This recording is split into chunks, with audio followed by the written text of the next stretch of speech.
All right. Good morning, everyone. Welcome to the April 10th, 2026 Jefferson County Board of Health meeting.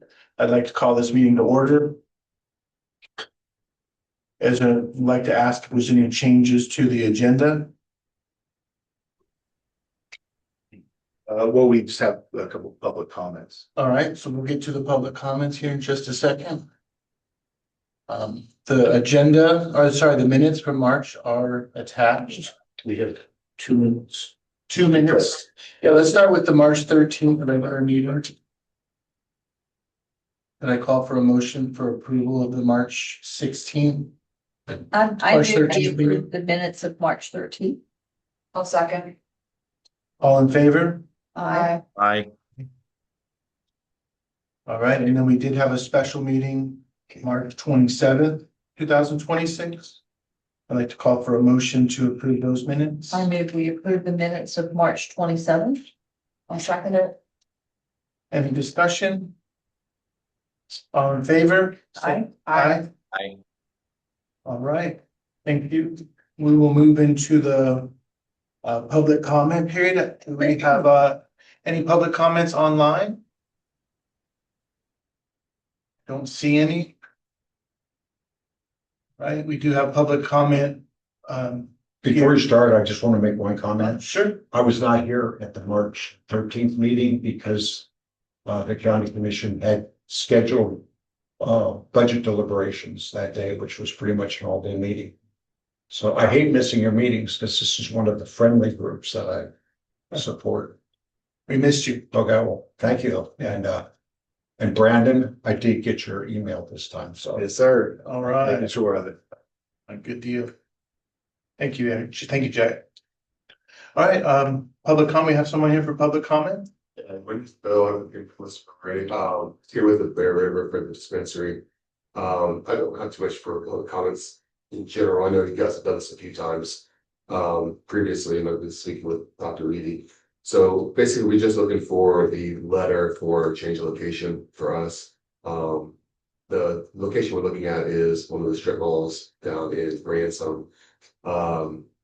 Everything from our end has pretty much, I think this is, I think our last item that we have to get, but we're all state regulated, obviously, that's why I'm here, right? So I'm just more here to see if you guys have any comments or anything you want answered, because I know this is fairly common to you guys, so I'm here to show up and if you guys have any questions.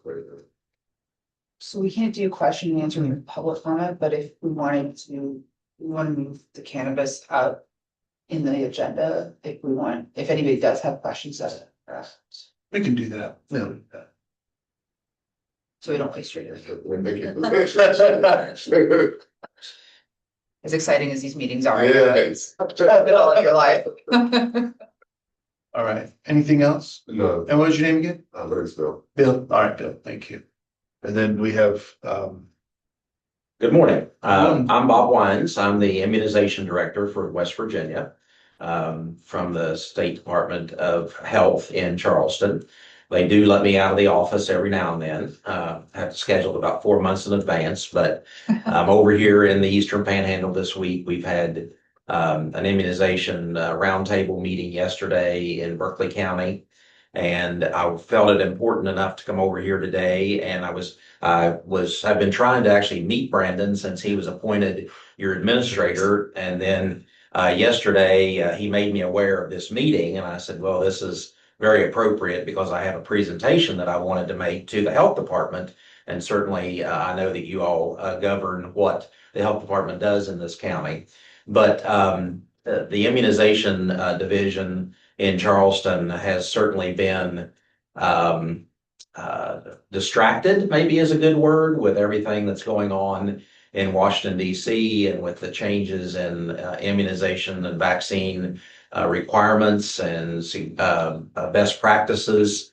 And we've weathered a lawsuit at the federal level, and now we've kind of reset back to the guidance from December and back to the recommendations that have been in place and that were approved by ACIP for several months, years actually.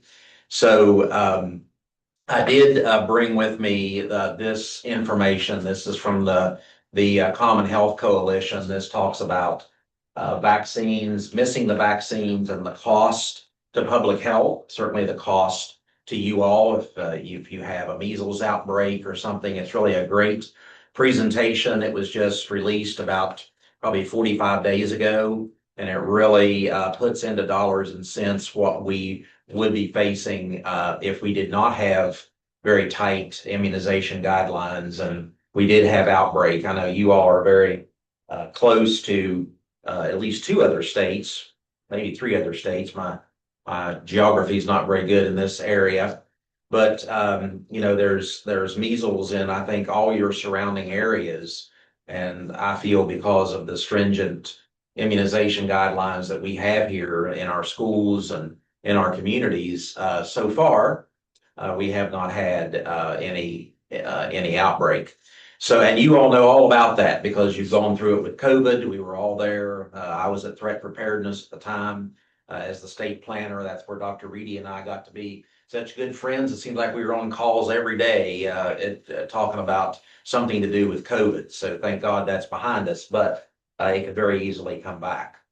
So what we do in the whole hierarchy of state government is we regulate and administer the immunization program in West Virginia, a federally funded program. We receive in West Virginia over $100 million a year to provide vaccine.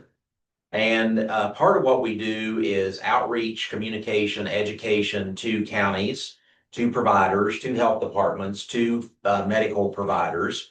And I wanted to present a recognition of excellence today to the Jefferson County Health Department as a vaccine champion.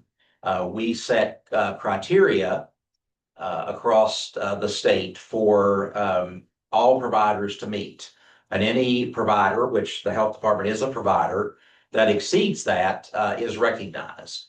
And we have a young lady in this area of the state. Her name is Meg Smythe. I don't know if any of you have ever met her, but she wasn't able to be here today because her daughter had recently had a baby within the last 3 or 4 days. So she's off from work, but I told her I was coming over and I would at least address Brandon and give him this certificate. But this basically is to the Jefferson County Health Department for a notable increase in year-over-year vaccine coverage and completeness of immunization quality improvement for providers. So just something that you can hang in your lobby that recognizes you all for what the excellent work you do every day. So Brandon, I'll just give that to you. Yes, indeed. Thank you. Appreciate all that you do. And certainly I'll be glad to answer any questions. I don't want to disrupt your agenda. I don't want to be a distraction in any way, but thought it was important enough to come over and say hello. And we're certainly there to provide any vaccines that you would need. Our supply has not been choked in any way. We're still able to provide any and all vaccines that you may need without question or without quantity restriction. So please reach out and let us know what you need. And I'll stay around a little while. I'm not sure what else on your agenda, but I'll stay around. And if someone has any questions, I'll be glad to answer. Thank you. Thank you. Thank you. You know, if I was into PR, I would say this is a good opportunity for a happy snap. Happy snap. Thank you very much. Oh, yes, indeed. Thank you all. Thank you for coming. For the Yeah. update. And I agree, we should definitely take a picture today. I think we should. Yeah, Sure, just glad to do it. happy snap. That would- I call them happy snaps. I like it. We get a lot of the county commission, and they're actually fairly effective on Facebook, so. Good deal. Sorry to not be with you in person, but next time you're in the Eastern Panhandle or in Jefferson County, let us know and let's do a public event. Sure, that'd be great. Yes, indeed. And with my staff that's over here, I'm sure Meg would be willing to partner with you all on any projects that you would have. Excellent. All right, well, we'll move the cannabis dispensary up to the top of the agenda. Dr. Reedy, you want to just give us an orientation real quick? So since 2020, when medical cannabis became legal in this state, the part of the law requires the local health department to, according to the words in that, we have to approve or not approve any dispensary, rubber. What's the other one? Distributor.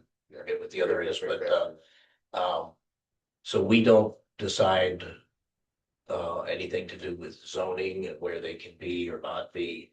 We just are supposed to say whether we have a local health rule that prohibits any of this activity. What the state asks us to do is simply sign a form that says we approve or don't approve. So there's a big discussion back in 2020 about what does that mean, since it's not a legal drug and all that. So the words that were added were that that we approve, but approval means I think you want to. Yeah, I'll just read the letter that we drafted. Approval means that there are no Jefferson County Board of Health regulations that are being violated by the entities existing. The board makes no determination or representation about the entity's conformance or compliance with any other local, state, or federal law, regulation, or ordinance. So that's what has been sent. The county commission also sends a letter separately, but that's what we've sent every time. It's not posted. And Nathan helped draft this in Nathan helped, 2020. John Breslin and Nathan and Ann and everyone else was involved in it. I think Karen was on the board. Okay. And this is a request for a relocation of an already existing entity? The entity that would be coming in it's one of the, they call it a paper license. So basically there are 65-ish issued in the state. There's maybe 4 left that don't have actual locations. So this is one of the few that actually don't have an actual current location. Got it. Okay, So this is a new, this would be new. Yeah, it's like one of the last ones. we have one, right? Right, Yeah. There's one of them. in Charlestown, yeah. Okay. And so you will be dispensary or Yeah, it basically it's almost identical to the Charlestown country. And where's the location? In South Mildred, 807 South Mildred there, France. Okay, any questions or comments on this before we move for approval? Can we get a Do motion? a motion to approve the letter. I second. All in favor, say aye. Aye. Aye. Aye. Right, Phil. Thank you. Thank Thanks you. for coming back. Thank you guys. Thank Yeah. you. All right, we will move into Amber's financial update. Morning, Amber. All right, good morning, y'all. All right, so February's financials. We are 67% through the fiscal year. We have an unreconciled bank balance of 118,000. We are going to take off the reserve amount of 378 so that we are 260-ish thousand out of compliance with our reserve requirements. In February, we saw revenue of just under 20,000, salaries of 101,000, and operating expenses of just under 11,000 for a deficit of 92,000. Year to date, we have seen a revenue of 812,000. This is 15% below budget. Salaries, 845,000. This is 1% below budget. And operating expenses of 241,000, which is 8% above budget. For a year-to-date excuse me, deficit of 273,000. Accounts receivable has 251,000, 56% of which is the West Virginia Treasury at 141,000. Question on February financials. This is the revenue.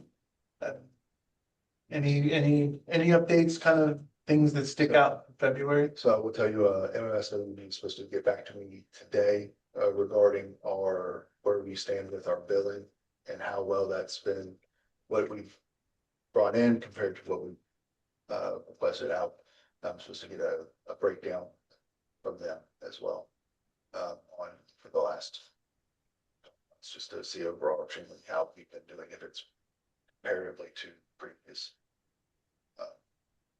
But along with that, I know we'll get into this, what happened in March one, but going back, and we're gonna have to do a cost benefit analysis on and seeing where the actual breakdowns are for a lot of this stuff, on the clinic side of the house, much like we do with EH. Because they want to make sure that we're see where exactly we're spending it, that data point numbers, and where those changes can be made if I think we need to make some changes somewhere, and I don't know what that is. And On assessing what we're required to do versus what we're doing extra well, and what we're spending that to could do be the extra. changed or alternated to something. We've been trying to do that with things like the IT upgrade, changeover, but one little thing is not enough. So we're gonna take a deeper, harder look at all of our financials, seeing where some of that is. No, there's a opportunity to discuss in the preliminary budget, but just kind of curious how you approach the budget. We can talk about that when we get there. Absolutely. So in February, we had very few clinical services. This several months now, very low utilization rates. It's not the season. And I think in February there were no brand invoices Done. done just because it wasn't the month. We could be sending so that see in the receivables that not many grants for that type.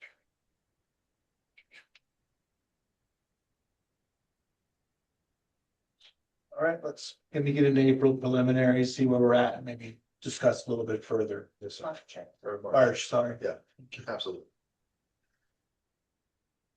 All right, so March, we are 75% through the year.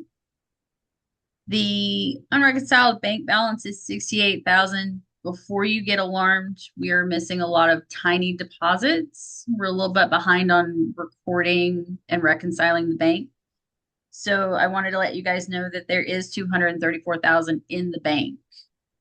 All right, so that's actually. Yeah, you said before we get alarmed, and it was too late for that. Like, Sorry. start the speech with that, Aaron.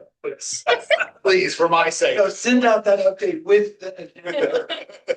So yeah, it says 68,000, but we do have 234,000 in the bank. We just haven't reconciled. We're still getting the tiny deposits are just adding up. The big ones are in there, but the tiny ones haven't been put in. Okay. So if we take out our reserve amount, it does look like we are not in compliance by 310. That total is probably closer to 100,000. Which is So- an improvement over February. Yes. Okay. All right. So in March, we had a revenue of 146,000, salaries 84,000, operating expenses 47,000 for a surplus of 14,000. So year to date, we have revenue of 959,000, which is 14% below budget. Salaries 929,000, which is 2% below budget. And operating expenses of 288,000, which is 15% above budget, for a deficit of 259,000. Accounts receivable at the end of March was 327,000, 67% of which is the West Virginia Treasury at 219,000. Questions on March? $136,000 in West Virginia receivables that are in the 61 to 90. Is that a culmination of a bunch of things, or is it one correctly? That would be a culmination. Thanks. Okay, you don't have to call that out from memory. No, I was just curious if yeah, that no, was one it's- thing. It's a few. My big concern was the 68,000, and that's been alleviated, but we're still 260,000 from budget. And I know of the big revenue kind of hits when we bill out our environmental health, which is delayed due to the fee Correct. increase. That would probably be out by now if it wasn't for the proposed fee increase. Correct. I would just wanna, I know we haven't talked about the other receivables in a while since you guys partnered with MMS or MSV or whatever. I just maybe if we could just chat just a little bit about getting that off the books. I know that Yes. you were working with them on getting a kind of likelihood of collectability Yeah, analysis performed on this stuff that's over 360 days. they had stated that nothing, likelihood of us getting anything back 360 days is nil. So all the 360 days are going to have to be written off. Because there's just no way they said that they could probably get it just based on dealing with the insurance companies. Yeah. And that which has obviously not going to look great. No, I mean, I But think there's the cash flow. Yeah. Right, the daily cash flows and the operational, and this is, I mean, this, will impact the budget for Yes. sure, Absolutely. but it won't impact deposits and expenses and the day-to-day running of the business, and how long do we choose to carry that? Yes. When we know that it's not really collectible. Correct. And so maybe just for the group here, like would like to see us get that off the books before we head in the next fiscal year, so we're not burdening next year's budget. Yep. While we try to make good on something we know is not good. Absolutely. And it will absolutely destroy our budget this year, but this is probably 3 or 4 years of bad debt that's just been sitting there that needs action. Yeah, and the stuff that's, 360, 380 days is small compared to the stuff that's like 500, 600 days old, on the books. So there's stuff that's years. Lion's share of that is Yeah. 3-4 years old. Yes, absolutely.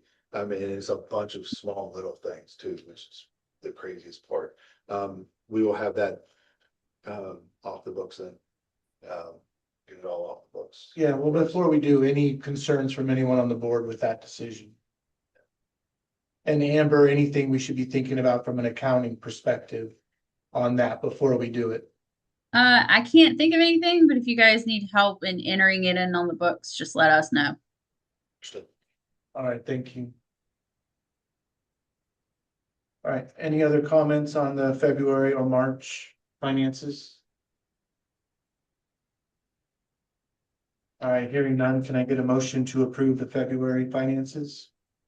I move we approve the February financial reports. I'll second. All in favor, say aye. Aye. Aye. All right, thank you, Amber. Y'all welcome. Have a good day. Take care, Amber. All right, on to the public statement policy. Karen, you think you can give us a kind of, or reorient everyone to this thinking? Sure. So I'm just gonna scroll down to document. So I took a look at the past we've had this discussion before with regards to public statements by the department as it relates to our opinions, if you will, or guidance or whatever that may be to other agencies in the county and so forth. So there was an action as I kind of look back, and thank you, Dr. Reed, for sharing it. Back in 2022, we had made a motion instructing that Board of Health staff had to, prior to meeting with any other government agency on the board that involves Jefferson County, calls the Board of Health to discuss the contents of the recommendations. Basically, if you're gonna go and give public advice on, we tend to get pulled into issues, whether it's like a housing development, water and sewer, water bottling, charter schools.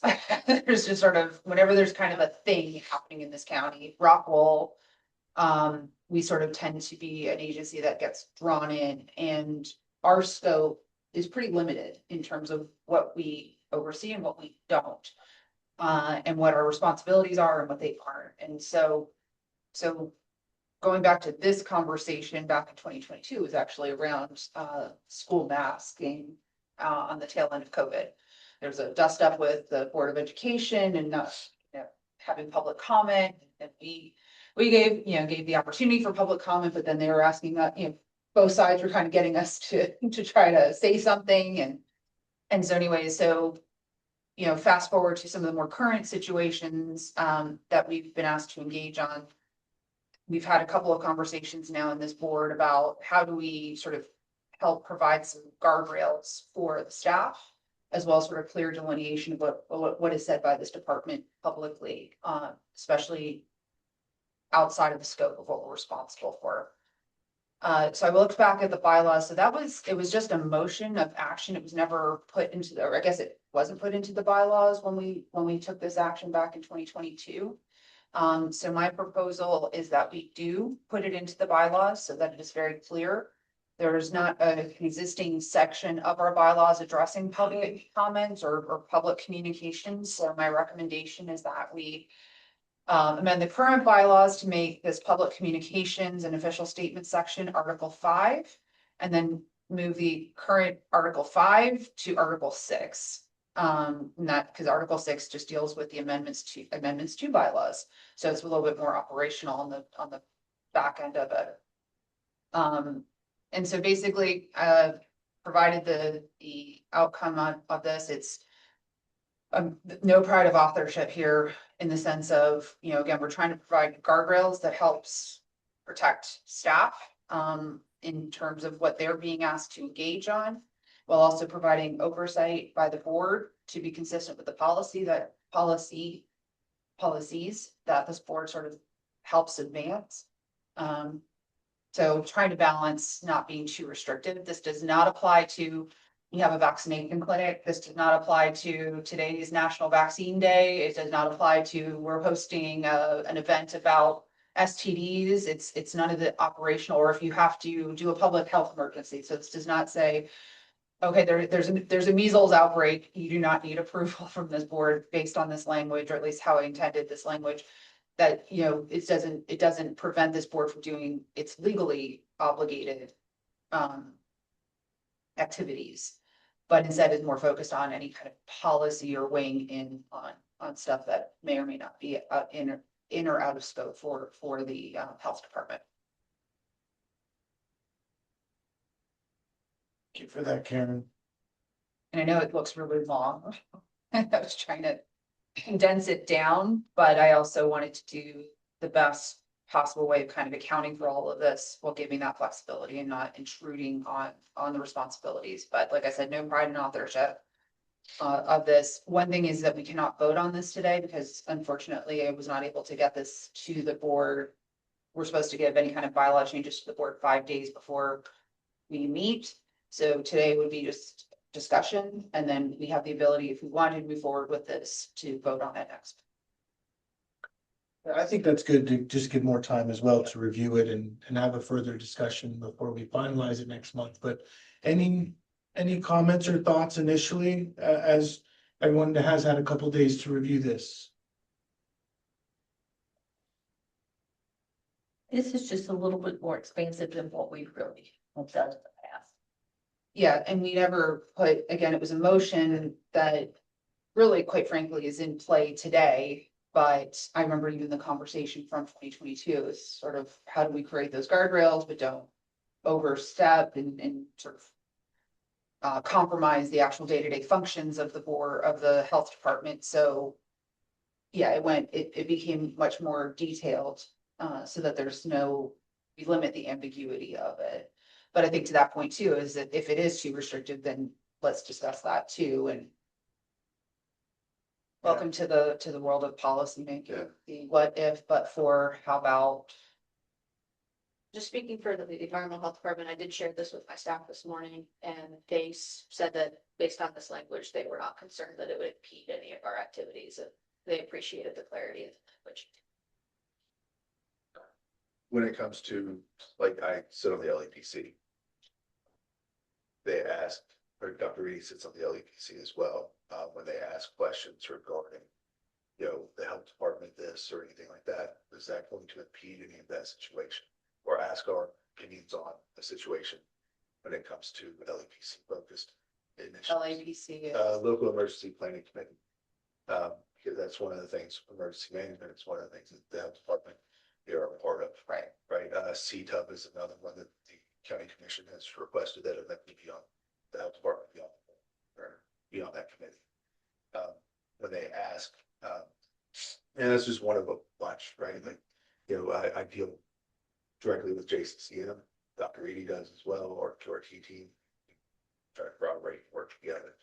I want to make sure that we're not limiting us trying to build partnerships. Right. That's one of the biggest concerns that I want to make sure that that doesn't happen, because we've not really done a great job in the past of building partnerships, it seems. And I want to build those partnerships and grow, because that's public health 101 is education and passing out that knowledge, right? When people ask, may not be as a member of the Jefferson County Health Department, but as a public health professional, that's what we are. These are the recommendations from whoever, CDC, FDA, Homeland Security, whatever, right? I'm not necessarily speaking as the representative of the Board of Health in Jefferson County Health Department, but as a public health professional.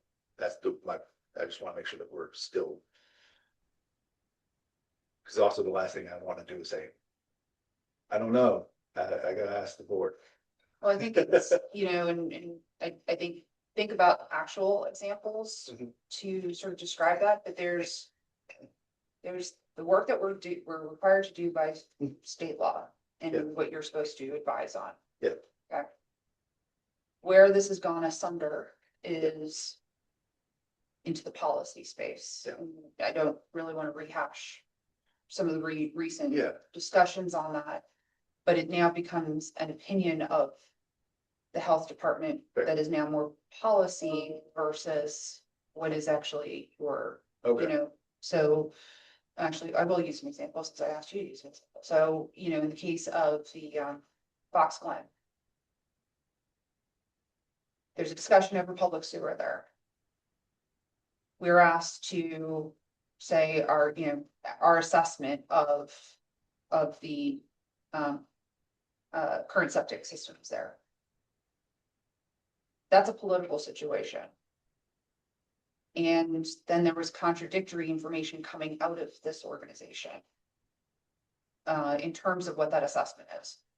We would have been better positioned had the question been discussed at this board level of what is the assessment, and yes, we're okay going forward with this assessment or to share that assessment versus two conflicting opinions that came out of the organization. I see that Yeah. where you're going with the distinction, so I just want. But if there's language like to address that, Yeah. then that's why we're Absolutely. driving it here. Like I said, I just want to make sure I was seeing where we're going with it, all on the same page when we have this discussion. No, and again, this is the tough part of policymaking is, making sure you don't have, unintended consequences, or you don't miss something, or, are we I get that unintended consequences is a really big thing. Yeah. And so, again, that's why I think it's also been good that we'll have the time to sort of think on it, chew on it a little bit. Thank you. And also, there are people that'll have, ask for separate meetings of the board or private meetings of the board, and then utilize it as though it is the Department of Health's position. And again, I think it's not a fair position to put our staff in to do that. And they can have the conversation, find out what the questions are, what they're looking for, but then bring it back to the board for decisions. No, absolutely. One of the things is too, is making sure that our staff at that level too, aren't dragged into conversations that they don't need, but right in general. But also, yeah, I just want to make sure that it's on the same page with where the thought process was going. And maybe over the next 30 days, that's kind of where we focus is Yeah. how can we strengthen the language to Yeah. differentiate the work you guys do in committee and partnerships, right? And how that delineates and whether that can be parsed out or whether it just kind of remains this and this applies even in the committee. And I think that could work too. Yeah. So we were even pressured, during the COVID vaccination discussion, we were pressured to provide alternative information regarding COVID vaccines. And, we had an open discussion about it, but the fact is that, no, we're gonna follow CDC, period, Yeah. end of story, yes, there are other theories, there are other opinions, there are other views on that, but at the end of the day, we're the health department, we follow CDC in the state. Like, that's it. Yep. So I know you're calling these guardrails, but another term could be restrictions. And I don't find this listed here, such as in C, Article 5, written or oral statements to elected officials, government agencies, or public. Well, I don't know what that means. Can Mr. Hepestay speak to me? Can any elected official speak to me? Or can I speak to them? Is there any question that they could ask me that I can answer? Same with public. That's anybody. Am I restricted without getting back to at least the chairperson and saying, from the private pool, if it's a government, a Jefferson County entity, said you should get the questions they want to ask, bring them to the board, and tell the board what answers we give. Doesn't make a very quick turnaround time.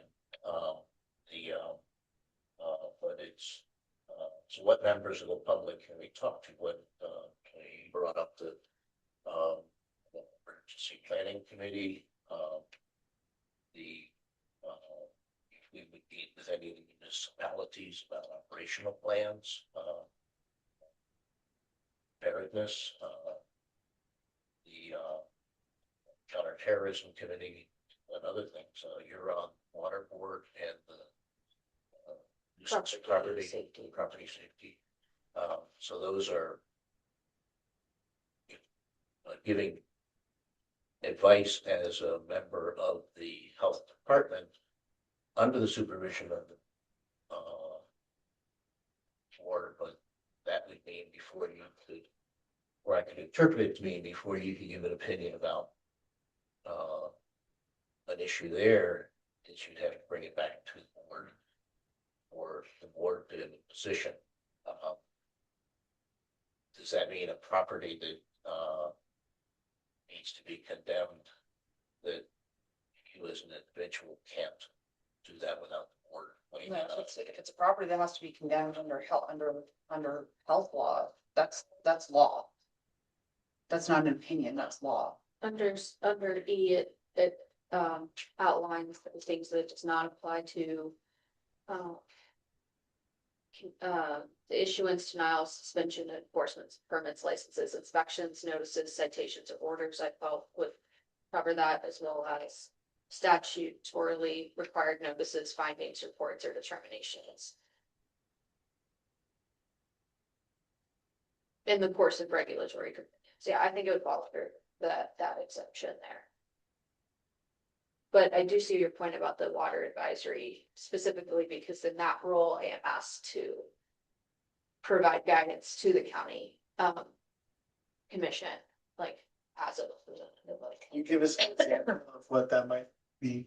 So the water advisory was provided a list of technical questions regarding, they want advisement as to, an example would be, should we do a water study in Jefferson County? And they would bring that question to the board, and then me alongside the other appointed members of the water advisory would look at whether or not Jefferson County would benefit from a water study being done. Yeah, I mean, that seems to me like if you're on a board that's taking action, this would impede other boards' actions, depending on how, how we parse out and what's being asked. It's an interesting. Yeah, and I will say that that is a requirement from the county commission that a health department personnel, so it doesn't have to be me, but anybody from the health department, there needs to be at least one of us on that board. So, but okay, let's use the water study as an example. Or do you meet and then in that exact meeting, at that exact moment, everybody decides, yes, we need a water study, or does everybody go back and Right. they go back and consider it, right? And, I know you're very well versed in the law and regulations, but you probably have to go back and think about it. So there is time allotted. Nobody in government operates in 24-hour increments. Let's just be like clear and real. So I think it's a good example, but I think it's not, I think there's time that it takes with any major question. We have the ability to call special meetings if there is an immediate situation. Because again, even the example I just gave with regards to septic and public sewer stuff, none of us on this board were aware of that until somebody from outside of this organization told us. And that's an uncomfortable conversation to have. And that's not the only one.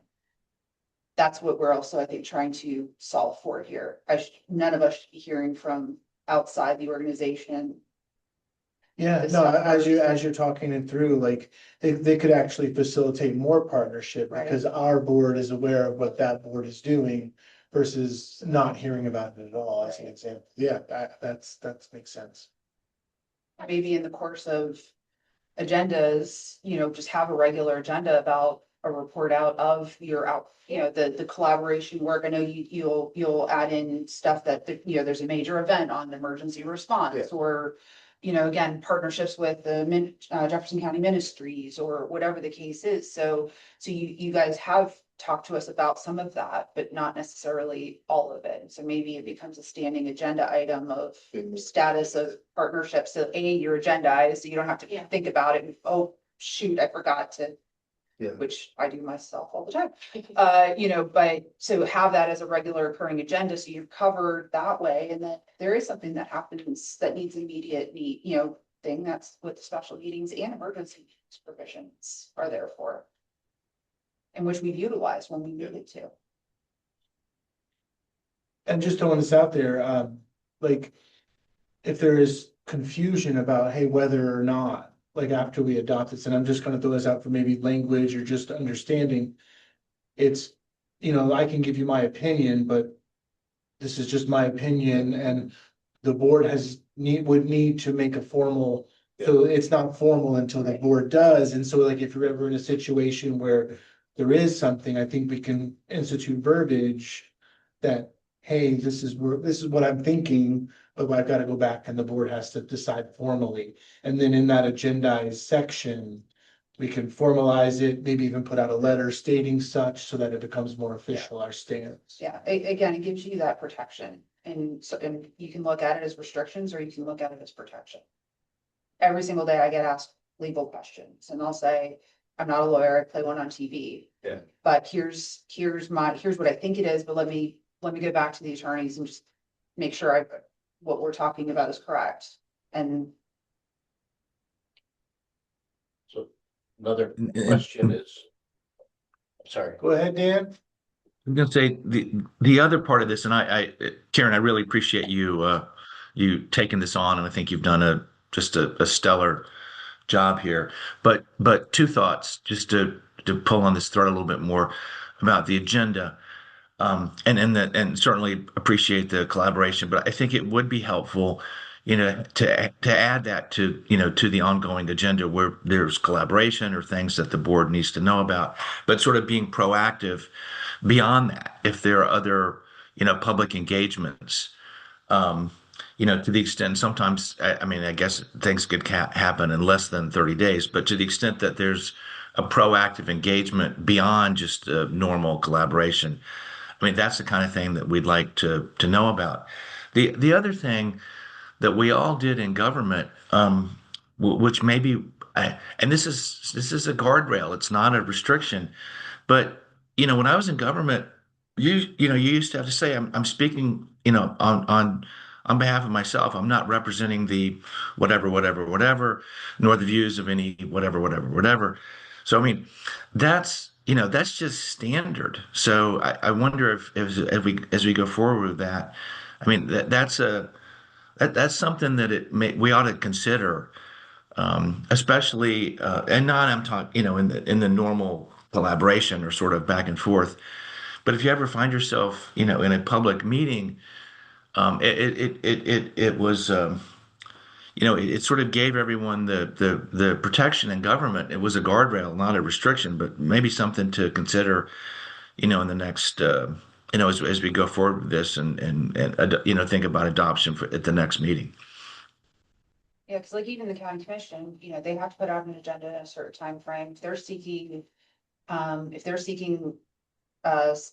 regulatory advice, if they tell you 24 hours ahead of time, you can just say, I'm not ready to say this, so generally speaking, if people are operating in a transparent and appropriate way in government, and I know that doesn't always happen, but generally speaking, the practice is that another agency is given the time, the 30 days, the whatever to provide you, and sorry, I keep looking at you, but also on the health side, provide you hey, we want you to come present to us, or we have a question, or there's a project, or there's whatever, that generally should be provided for. If somebody's coming to you or to this organization with 12 hours notice, that should be a flag of saying,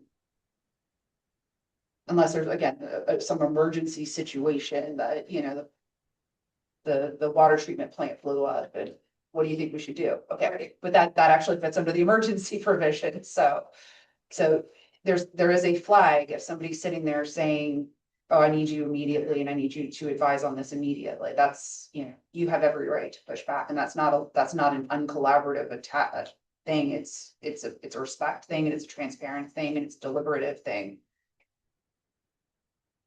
My other question is whether this is a bylaws issue or rules and regulations issue. How those are altered obviously is different, but this looks like it's mostly talking about the actions of the employees or the members of the health department as opposed to board members. So I think I thought about that as well. Given the fact that there was a motion generally for this that was done back in 2022, but yet not enforced or not utilized. So whether it was not put into the rules and regulations, or I don't know what the process was. I don't think it was put into the bylaws at all. No, it was not put into the bylaws, correct. And since we had, again, zero visibility into the rules and procedures document, even though there was a motion made by this entity, it was not followed through on. So therefore, do we put it into the bylaws to make it specific and very clear? And it isn't out of scope to have it in bylaws. Just like either any of us, we get asked So it opinions all the isn't time. out of scope? It isn't out of That's what I scope. thought. I just want to make sure. Sorry, again, even if somebody asked us, if somebody said, hey, Karen, could you come talk to us from the Board of Health's perspective? I'll say, I can give you my personal. give you my opinion, personal but- opinion, Yeah, but same. frankly, I'm not going to speak on behalf of this board until my colleagues are well aware of what I'm saying.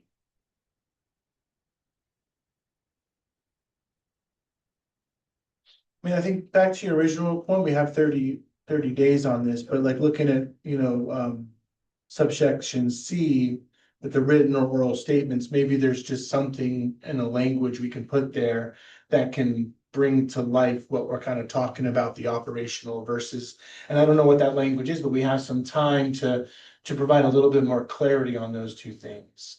So this is why I think motioning it next month and approving it next month, I think we should all try to see if we can't make the language a little bit more clear based on what we talked about today. And as a staff perspective, maybe we can just think through some specific examples that this may apply Yeah. to. And then get clarity before this moves forward, if there's anything that we feel like is clicking next month. Should there. That level. So while we're on this discussion of bylaws, do we need to bring up Pasha's letter, because would that not need to be a change of bylaws as well? No, this is actually well, first of all, the letter was sent to us, so we should respond, but again. We could have just had Brandon respond for me, because it was addressed to me, even though, because they didn't have it updated, that I'm not the chair any longer. But it's consideration by this board so we're actually already following our policy. By Let considering. me make the a letter. comment on that. Actually surprised you all got a letter from Pasha. Because the Board of Health and me being a voting member, I thought it had already been clearly defined as a no by code, which is acceptable to me. There are a couple other boards though, where for instance, this past week, Historic Landmarks Commission voted to expand their board membership by 2, and the county commissioner whoever the county commissioner rep was going to be in one of those positions. And that's good. I think there's some restriction on Parks and Rec. But we're working through them. And as far as legal is concerned about this board, you're a wonderful group of people. I don't feel like I'm qualified to be a voting member on this board. I'm here to help, particularly if you're having any log jams with the county commission. Sometimes me making a phone call or talking to somebody will help augment anything that you do. So I'm totally supportive of you all. You're doing a great job. I haven't been privy to any votes that you've made that I would have voted differently. With what I know about the whole thing. So keep doing what you're doing. And just as an aside, I think the new motto of the Jefferson County Commission should be everything that is not mandatory is prohibited. And that seems to be the crux of our legal advice. And I'm whining a little bit, but when we go into executive session, we're getting one opinion, not options. And that bothers me to a certain extent. But as far as I'm concerned with your board, it's just crystal clear to me. Your response was fine. Was the response submitted to Pasha at this point, or we're waiting for you guys to Okay. be okay with it. her policy? Per policy. Per soon to be bylaws. So is this the item under new business? Yes, this is a new business, sorry, we did jump just a little bit, and I think it makes sense. Response to county commissioner's request, and just for those that aren't aware, Karen received a letter from Pasha. A couple weeks ago, Commission president, sorry. commission president. Yeah, and we've drafted a response and wanted the board to approve it before we submitted that response back. And basically the request from Pasha isn't allowed by state statute, and we want to just formalize. I think that has already been communicated verbally. We just need to put it in writing as a formal statement from the board. Correct. Only thing I would recommend is you sign it something like hugs and kisses. It does sound. If so, the board decides.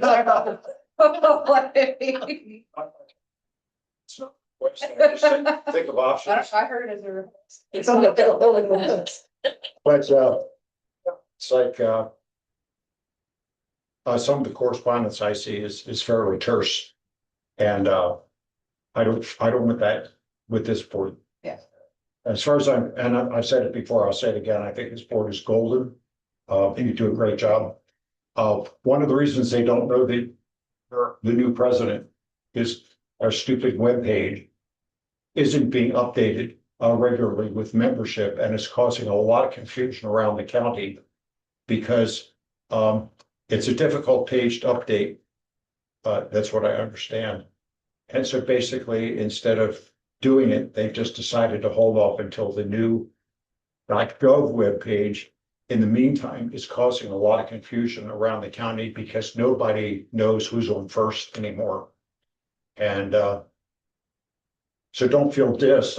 I mean, I think Parks and Recreation, Kelvin Upson is still listed as the county commissioner rep. Oh.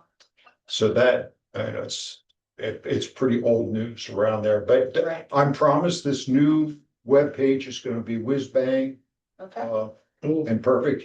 I didn't see it on the agenda, but maybe this is a good time to. I understand you had a little razzle dazzle with Senator Capito this past week. Oh, yeah, actually, that was going to be part of the little activity report. We Okay. did meet with Senator Capito. They asked us to come over and walk through the new facility because Senator Capito was a big proponent of funding to help construct really our new health department, because if you've seen into it, there's nothing there yet. So there's a lot of construction. So I think it's 300,000 that they were able to appropriate Nice. for us or for the health department to be built. So they asked us to come over and walk through with Senator Capito. Yeah. I would have been there, but I was out working my income tax statement because I had a bunch of deadbeat people that didn't send me 1099s that should have. So I mean, that's a lot of fun. So I'm avoiding a debtor's prison and a visit by the IRS SWAT team. You owe us 25 cents. There's your $5,000 in penalties. So we should put this on Jefferson County letterhead. Yes, yes. Yeah. Yeah, absolutely. So I mean, if we can maybe do that today, I guess if the board, Motion. yeah. So can we get a motion to approve this response as written? I move we, accept this response as written. Second, Dan, do you want a second since? I'll second. You don't want to do hugs and kisses. I always like to do truly madly deeply. Good song. all right, all in favor, say aye. Aye. Aye. I Thank think you. put that on the letterhead then officially. I gotta sign some checks after this, so maybe you can do that while I'm signing. Yes, sir. All Will right. do. You've got the Word document, so you can put. Yes, it in absolutely. Right. All right, moving on, health officer position update. Yes. Update on Yeah, that. just a quick update. So it had been posted on the sheet since the 1st of April. We all give 30 days. We have one applicant so far. The process, so 30-day timeline, so about May 1st, I'll do a phone screening interview with anybody all the candidates. After that, after the selection, it'll go to myself and Dr. Reedy interviewing them in person, the ones that we want to move on with. And then once that comes in, they get to go to the trifecta from a phone screen to another in person with Brandon and Ann. So hopefully that will all be done for our June meeting, and we have a candidate selected. Just a quick rundown there. I would say, I'm curious if the board sees it differently, but I don't think you need to wait until May to start the phone screening and interview process. I think we Okay. need to leave it open for 30 days. Okay. For any other candidates that might come in, but if you have a valid candidate and you want to move forward through that process, I think that's okay. Excellent. Okay. And then, if there's only one candidate, or if there's two or three, then as of May, here's our pool of candidates, May 1st, we've opened 30 days and then we proceed. But if you've got a valid candidate, I wouldn't till May to start the process. I Thank you agree. for the head up. Thank you. Yeah. Thank you. I suggest even keeping it open another month, because sometimes the initial candidates don't pan out one reason or the other, and then you're back to square one. Yeah, it's good. Certainly with the division of personnel, it's a problem. It's open for 2 weeks and then they close it. It's like, that's not enough, you know, people don't always hear about it first week. Yeah, fair. All right, so one candidate at this time. Yeah. All right. Correct. Any other questions on the health officer search? All right, update on the rate increase? We have, a letter to be put out to the, county commission when we go into it. Unfortunately, the commission is actually not meeting May 6th. They're going to be May 21st, due to, I think, early voting is why that they postponed that. But, yeah, we're up open for our 30-day, public comment as well. So we should be, I think April 27th is the tentative date for our special meeting for that. So everything's, Is that set? We haven't, it hasn't been put on the calendar. it hasn't been on the calendar. I think we kind of alluded to that. That's Yes. where, but if the commission isn't meeting before our next scheduled May meeting, do we do special? No, I guess that's true. That's not, we don't. Right, I mean, That's- it's unfortunate, but it doesn't sound like there's any other option to expedite this. So it seems like at this point, the earliest we'll be able to submit our fee statements will be made after May 21st, assuming that we get on the agenda and approval from the commission. Correct. That sounds good. We should, just note that although there isn't a formal meeting, if there's a need for an emergency meeting or something, Eddie's usually receptive to that. We can do a Zoom. We've done it a couple times. I think when we do the lay the levy thing, Mhm. that's gonna probably be a Zoom meeting.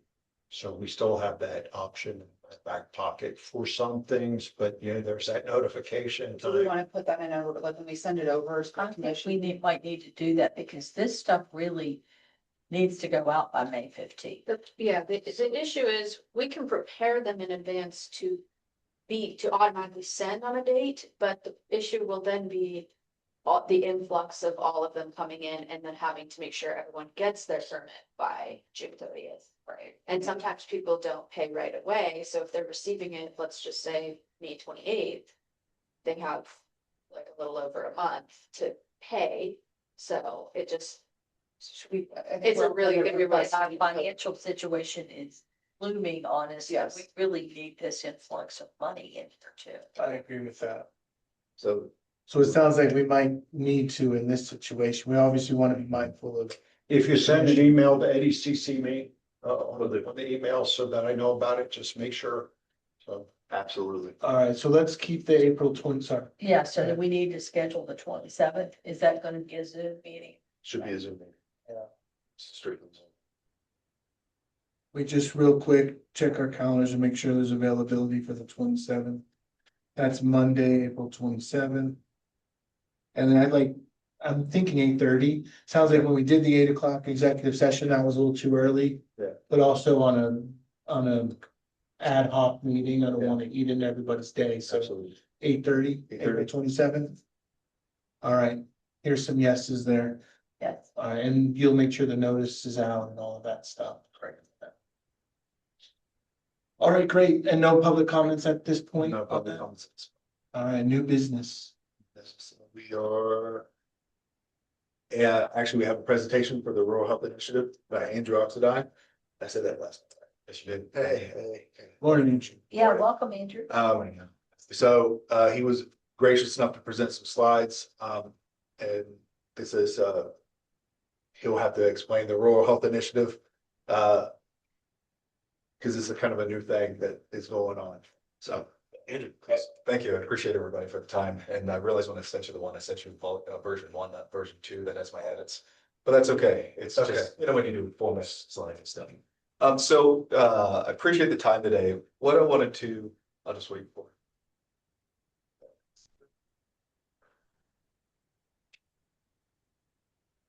Perfect. Thank you. And if you want to go on the slide view mode, because my astigmatism cannot read that. Looks like it's in PDF. We only got a PDF. You can do a Zoom, like the little Yeah. magnifying glass there. Perfect. Thank you. Okay. Yeah, the PowerPoint presentation was 1.3 meg, and Sometimes servers don't like that. So just a little bit about the rural health transformation program that was put up by CMS. What they've done is, well, first a little bit about me. My name's Andrew Oxendine, and I do a lot of things, burn the candle at both ends, like probably some of you in here. But I'm the vice president of marketing and business development for Compliance Software Solutions. And I'm also a consultant for a cybersecurity firm that works with the federal government and state agencies. And what we've overall put together is work in healthcare, transportation, to do a lot of different initiatives to help, whether it's rural communities, communities that are underserved, in order to, one, uplift them to becoming more technologically in tune with it, whether it be getting transportation to and from, building technological solutions to help them become updated to the most recent regulatory bodies that are out there. So back in 2025, and actually it goes back a little bit further than that. We'll go back to the Biden administration. He put an executive order 14028, and that executive order basically said that anyone that's going to be doing business with the federal government, or whether it's state agencies or whatever, they would have to be compliant from a cybersecurity perspective. And that then there was a whole bunch of other, whether EOs, executive orders, et cetera, that spanned from there that transferred over into the current administration.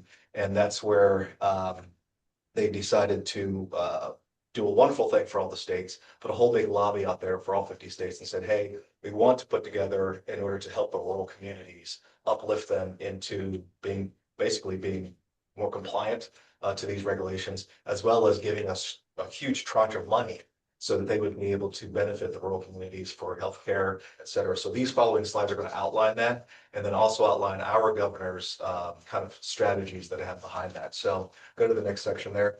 So the Rural Health Transformation Program is a federally $50 billion 5-year program for 2026 to 2030 to transform the rural health delivery in all the approved states, which all 50 states were approved. This particular state got $199 million per year for the 5 years. And with that, the federal expectations are, one, to ensure that sustainable access by strengthening rural facilities and regional networks, and then build the rural healthcare workforce through recruitment and training, among other things, and then promote these innovative care models. And then also drive technological innovation for healthcare by data sharing between communities, et cetera. And then similar to that is in behavioral, mental, and dietary health. Are those kind of the 5 pillars that the federal government had put out. And one of the key things with that is that states must spend the funds on at least 3 of the approved categories, such as technology or whatever it is going to be. And then there's a whole bunch of, the federal government has put a bunch of, I guess, audit mechanisms to make sure that if the states aren't compliant with those expectations, that there'll be clawbacks on the funding that the states do get. And then supposedly they're going to be reallocating that to states that are compliant. So to that being said, going over to the next one, there are a few restrictions of use on that. And if you could zoom in just a skosh on that. So some of these, this is on the federal level on how it's all divided out. They have provider payments, some CapEx funds on that. And this is available for everyone to view after this, so I'm just breezing through it. There's also some EMR replacement, which is huge. And you see 5%. So the max allowed is 10 million, but a good note on that is the cap only applies if replacing existing certified high tech, which is the standards body there for EMR systems, and optimizing training, but it is not capped. So optimization for training is not capped. So moving on from there, some administrative and some indirect costs, clinician salaries, et cetera. Those 3 bottom ones there are the ones that are prohibited. They didn't want to do any type of new construction because you always have people that want to soak up a whole lot of money on it. I saw clinicians' salaries, I'm like, well, there we go. Yeah. And it's like, oh, it's So funding cannot support salaries in facilities that impose non-compete causes. So that little byline. And there's a whole byline of legalese that are associated with that.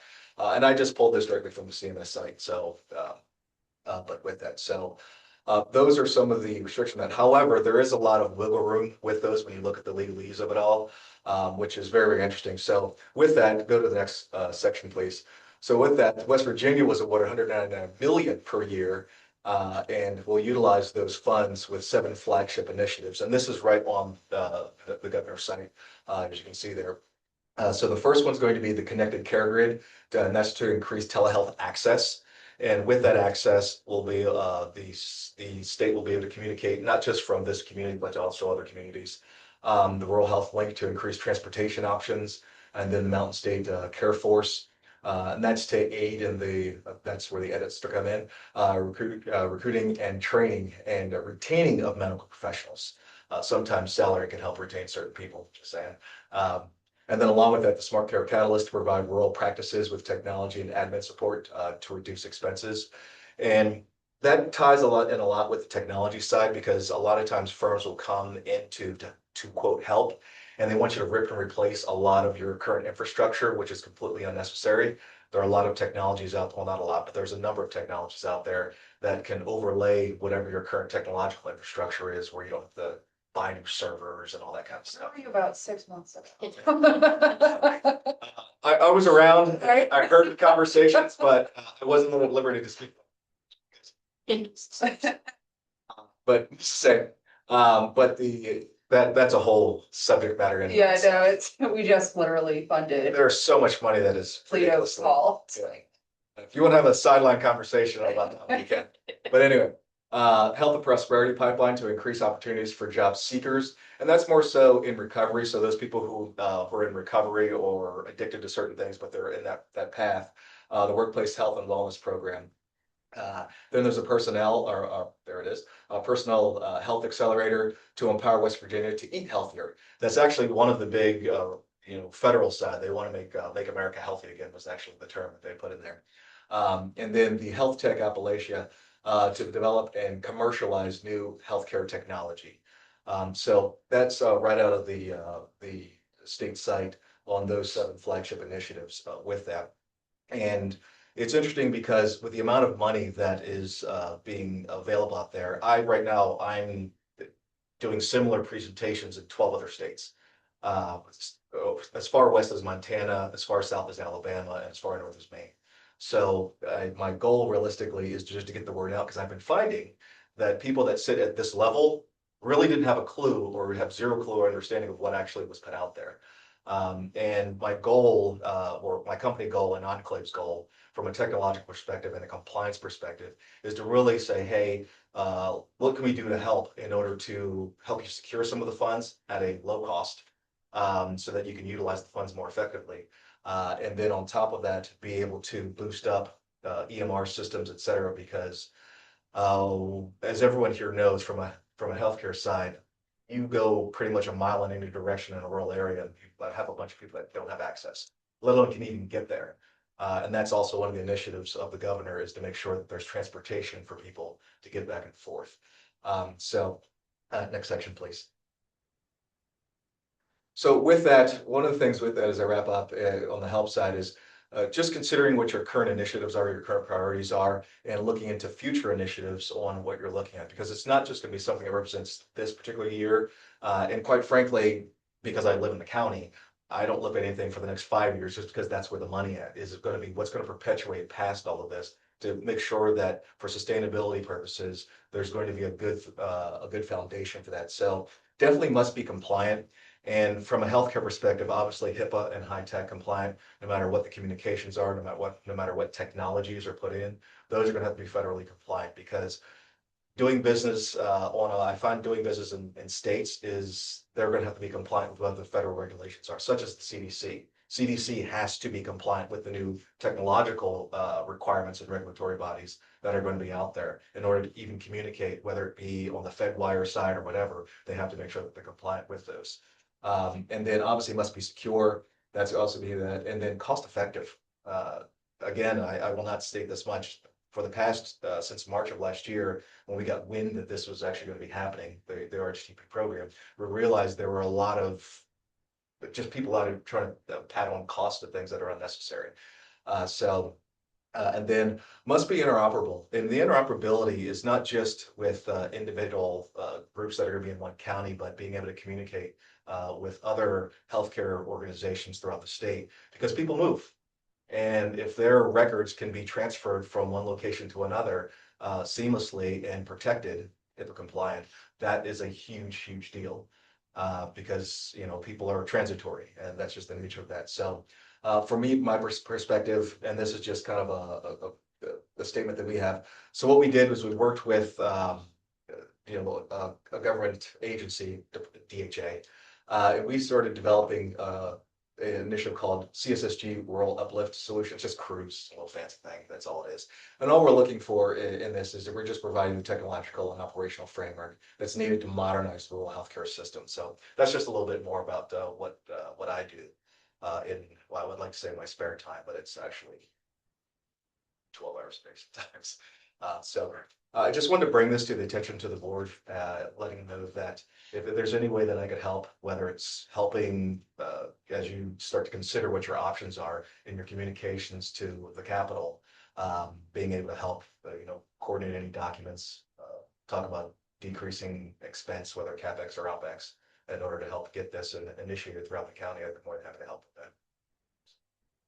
And I'm open for any type of questions that you may have. Dr. Reed, thank you. So your firm or who you're representing here, so your stake in this is you have technology answer, if you will, solution to meet some of the needs that they're trying to outline. So you would partner with an agency like ours to get said money, then your portion's paid to you for services, and then we get whatever we get for operational. Is that how this is sort of structured? Well, yes, to that part, but I also understand that from your perspective, you may have stakeholders here that you would like to utilize. For instance, I'll give you the state of Montana, for instance, that governor over there, hope meeting with next month. They work with a company called Proximia, and this is just Proximia. You ever go to the doctor's office and they're always scanning and typing things in? Well, the practitioners will scan in things so many times throughout a day that it takes up a lot of time every time they scan in. So that particular state, they've partnering with a company called Proximia, where as the practitioner walks into a room, because of devices that are in the room, it automatically logs them in. And when they leave, it automatically logs them out. So it's faceless. It really just does that. So it's just faceless, and they don't have to worry about typing everything in. And then that technology follows them around inside of a particular hospital through, the hospitals all have that kind of stuff. So we understand that there are certain stakeholders in individual states that that you want to work with. Well, we're agnostic, so we don't really care about that. We just say, hey, we're more so saying, make sure that you're compliant, make sure that the company you're using are compliant. And if they're not, what can we do to help you make sure that they are? Because quite frankly, and I'll be very direct with this, there's always money to be made, but there's more money to be saved, I usually find. And that's really what the focus is. So as part of the cruise initiative, we have 9 different partner groups that we've worked with that are approved on SAM for the federal government side. And then obviously working with the DHA, FDA, et cetera. So we'll work with whatever agency from a federal perspective as well as from a state perspective that we can in order to make sure from a technological perspective and HIPAA perspective to get you going. Yeah. And yes, we get paid from whatever the tranche of money that comes through. Is this a grant application with the state? Is that how we would secure those funds? Well, that's the funny part about it. All the requests for proposals and everything else that most states and at this level in the counties are so far behind because they don't know. So the state has already been, this particular state and all states were literally given the money into the tranches about 30 days ago. And there was a hiring process at the state level, and maybe you're down at that state level. There's a hiring process right now, and if you go onto that site, they're literally, as of March of this year, the governor has appointed a few people in order to put together the team so that they can reach out to the individual counties about, hey, this is what's available. And I can't remember who said it earlier, but nothing ever turns around in 24 hours, let alone 30 days. So, so if you look at the timeline of things, the federal government said, okay, here's all the states that were awarded the money. And they did that, I think it was December 28th of last year. It's not a lot of time. And then, so the state said, okay, hooray, we got the money, or we got approved for the money. In our case, 199 million for our state per year. So now what do we do with it? How do we organize the people in order to get it going, and where can it apply? So when you go on the website, in that previous slide there, you'll see what the governor put out as the 7 flagship, goals. And now we got to hire all the people to help implement this and push it out. So we said, hey, we understand a lot of states are this way. Thank you very much. There they go. Perfect. And you can drill into those and figure out what the more are. And so we're saying, hey, communities such as this need help communicating with that from a technological perspective, from a compliance perspective for healthcare, because we're actually building for ourselves, we're building an $800,000 mobile unit where we can do dental care as well as minor surgeries, microsurgeries that we're going to be using as a demonstration vehicle for this purpose, so that we can take it all around to the road shows and all that kind of stuff. So it would help cities, states, et cetera, meet those flagship needs for each individual thing. So it's a really big deal and a lot of money that'll be available that could help. And I only came in at the tail end of what you were talking about here, but there may be on a healthcare side, some of those initiatives where that could be aided. And quite frankly, if it's not using me, but if I can just be a voice in order to be guided, because again, I'm going to be agnostic because I also live in the county and also personal, my wife works here, so.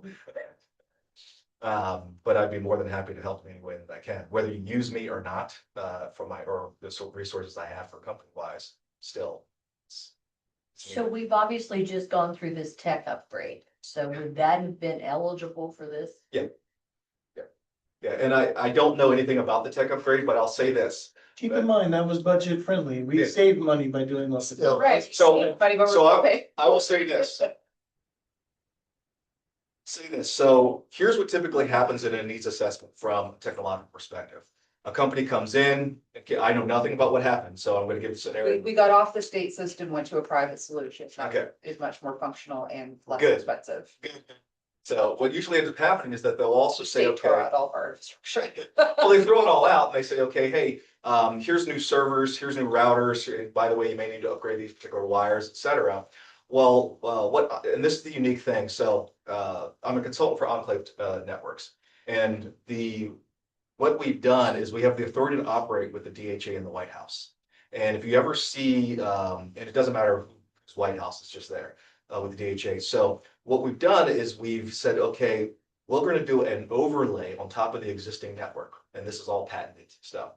So whatever your current infrastructure is, we do an overlay on top of that that is compliant and exceeds Executive Order 14082 or 028, so that you don't have to rip and replace. You'll be up to what they call the zero trust, and that's the terminology, the zero trust architecture required by the federal government. Well, we already meet that, which means we're going to meet all of the state's requirements anyway. So that's what's being deployed, the DHA, FEMA, et cetera, that's being deployed right now. So we're just taking that federal technology and applying it to state and commercial and private entities as well. So one of these things that should apply to us is the move into the new building with all of the technology. That's existing infrastructure and you'd be applied in there. Yeah.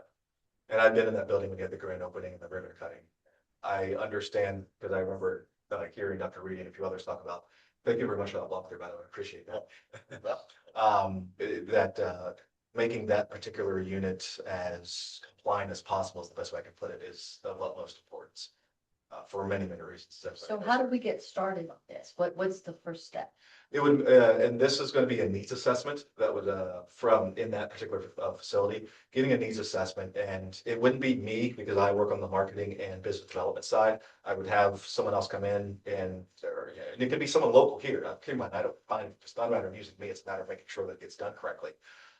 Whoever you do choose, but having someone could do a needs assessment of what's necessary for that. I know you would have a wealth of knowledge on that side, and others that would be able to say, okay, this is what's needed to be HIPAA compliant, not just from a communication perspective, but also from a practical and a practice perspective in doing that.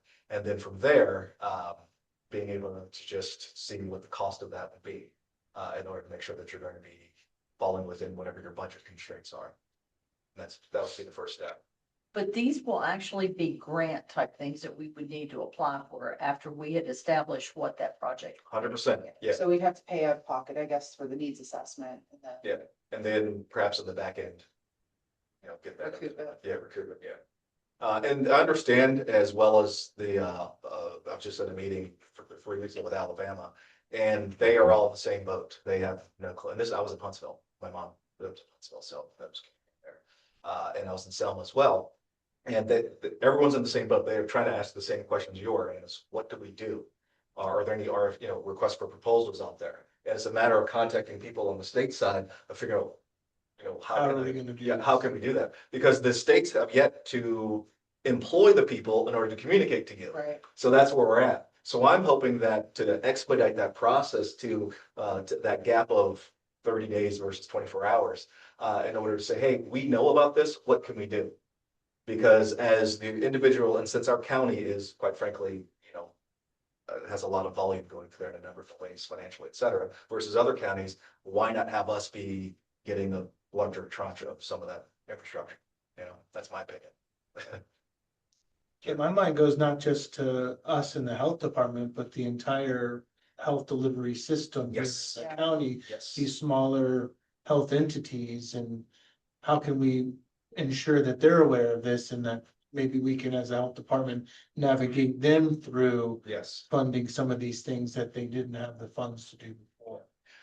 I don't know, We're it's, gonna get it's a about, copy of this Oh, it's presentation. already there. Yeah. I'll give you the updated Yeah. one because there's a couple of formatting, just formatting things, but What's, yes. Just like, get the update. Actually, I already emailed it to you. Oh, you did? I emailed the link to this presentation, the PowerPoint presentation. Yeah. It's already in your email. Yeah, okay, perfect. Yes, so, yes, perfect. Perfect. One problem we have at our level is that some information is available from and like one of the things. federal government or the state government. Senator for them. It doesn't Yes, get yeah, to us in a form that we Yeah. can apply for it for a long, long time. And then, a longer time till it's approved. Yeah. So just an awareness, you probably already know this from the real world, but it can be a long time until we ever see anything coming out of the pipeline.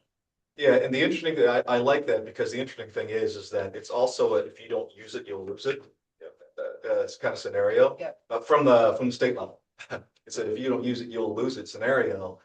So that's where those audits come in, with that. So I would be surprised if, and I'll speak generally for all states, if they're not doing what they can in order to push eligible money out where it needs to go. So the goal would then be to say, hey, here's the needs assessment that our county has. And I like your point because it goes right in line with federal objectives as well, is all the individual communities, the clinics, the health, and not just, this particular unit, but there's other ones in the county, having them all be upgraded. So do that needs assessment and be one of the first counties, because I know this for sure, there aren't very many counties that are getting this information that you're getting today. That would be able to say, hey, here's what we have after our needs assessment, what we think, how much money we think we need for that, plus a little extra because you never know what ends up happening. And then go from there. But from a staffing perspective, training perspective, transportation between to and fro, telehealth, all of those sorts of scenarios would be wonderful. And that telehealth would be able to communicate not just with what goes on in the new building, but any other clinics that may be out there. Now, the path of least resistant, and I'll bring in Montana because I'm at liberty to talk more about that one, is they are focused on the area of, we want to make sure that we upgrade the EMR side of things because that's and the transportation side. That's Emergency medical response. Yeah. Is that what EMR is? electronic. electronic medical records. See, that's why I asked the question. Like the Epics out there, because I think we all use Epic in our MyChart and things like that. So like the Epics out there. And then along with that, making sure that, because right now, if you want to think about it, there's a number of I call it convalescent care or homes that are in here that operate on really, really old EMR systems. You like the health department? Yeah, I know very much about that too. I've got a lot of work on that. But yes, so being able to uplift those to where they need to be, because there's cost savings there, and also and then also just from that side, there's you'll be able to provide more care because you're upgraded. So the path of least resistance that Montana is doing is they're finding, and Alabama for that matter, is they're finding when they communicate with, in our case, WVU, because they already have a huge pipeline. And being able to communicate with them, I think they use Epic as well. So, being able to communicate with them, because patients that come to us also go to WVU for maybe other things. So being able to help that communication over there would be a big deal. So whoever has in this community, whoever has influence or connections with WVU representatives, that would also be a good way to start. Because I guarantee you that someone at WVU knows about this particular program. Well, they have the staff to be able to figure out. Exactly, exactly. And that would be more where I would be doing, because I'm already doing it with Yeah. 12 other, in this case 13, other individual states, trying to get them in the know at a grassroots level. Because it really comes down to the underserved communities, especially dental care, for crying out loud. Have you talked to Jefferson County Ministries as well? This is my first meeting for here, for this county, yes. Yeah.